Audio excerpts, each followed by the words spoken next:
So things spiral downward from there. We haven't even made it to the third verse yet. Verse 3, the spiral continues. Now Elimelech, Naomi's husband, died, and she was left with her 2 sons, and they married Moabite women. Now it's gotten even darker. They've married the arch enemies of Israel, one named Orpah and the other Ruth, and they lived there for about 10 years. And so you got to realize, like, 1, it's in the days of the judges. 2, there's a famine in the land. 3, Elimelech dies. 4, her sons married Moabite women. These were not the prayers that Naomi prayed over her little boys when they grew up for their future wives. They have married Moabite women. Now we're even darker. Verse 5, but Mahlon and Chilion also died, and Naomi was left with her 2 sons and her husband.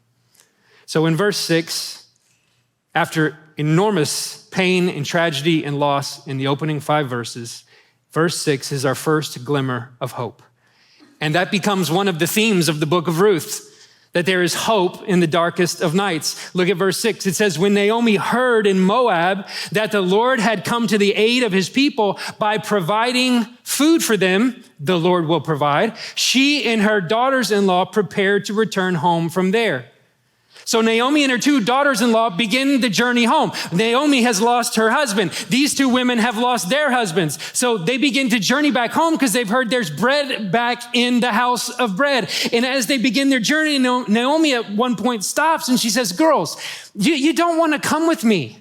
Just stay here. Life is going to be so much better for you if you just stay here. Stay with your families. You've been so good to me. You were so good to my boys. I pray the Lord will look on you with the same level of kindness that you showed to my family. Just turn around and go home. And they all hug and they all kiss. And that's why all the ladies love this book. And the girls insist, no, we're going with you. We're not turning back. And so a second time, Naomi presses in further and she says, look, I'm telling you, go home.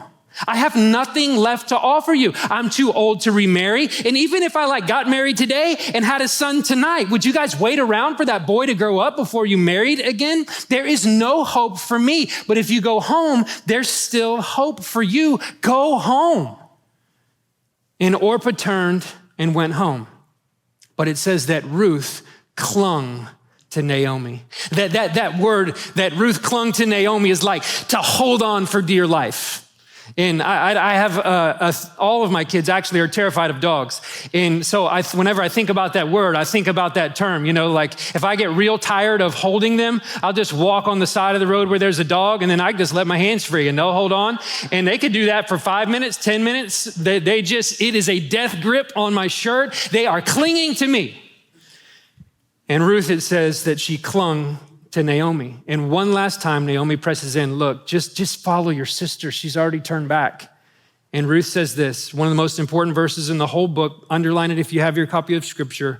But Ruth replied in verse 16, do not urge me to leave you or to turn back from you. Where you go, I will go. And where you stay, I will stay. Your people will be my people and your God will be my God.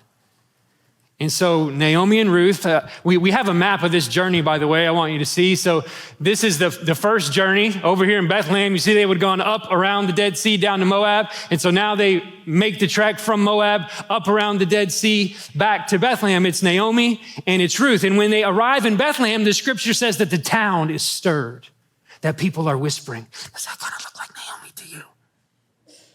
I mean, she doesn't look very good, but is that her? She kind of looks dirty and she looks weak. It looks like she's been through a lot, but you think that's Naomi? It's like the prodigal has come home, but she doesn't quite get the same party as the boy in Luke 15. And Naomi says, yeah, it's me. But don't call me Naomi anymore. I've changed my name. She says, no longer call me Naomi, which is interesting that Naomi means pleasantness. Now I want you to call me Mara, which means bitter. So she left Bethlehem, moved to Moab, has experienced tremendous loss, hurt, and pain, moves back home and says, you know what? Don't even call me by my name anymore. Just call me bitter. Just call me bitterness. And she says, because God has dealt harshly with me. And it's interesting, but you can't run from God and expect God to bless you. And she says this line, which is amazing in verse 21. She says, I went away full, but the Lord has brought me back empty, which is fascinating because the whole reason they left Bethlehem in the first place is because they were empty. And they wanted to be full. And so she goes and says, you know what, we're just gonna go our own way. And they get over there to their own way and they realize that their way left them empty and God's way, they were actually full. And perspective is important. So chapter 1 ends by telling us that it just so happened that Naomi really nailed the timing. And when they arrived back in Bethlehem, the barley harvest was just beginning.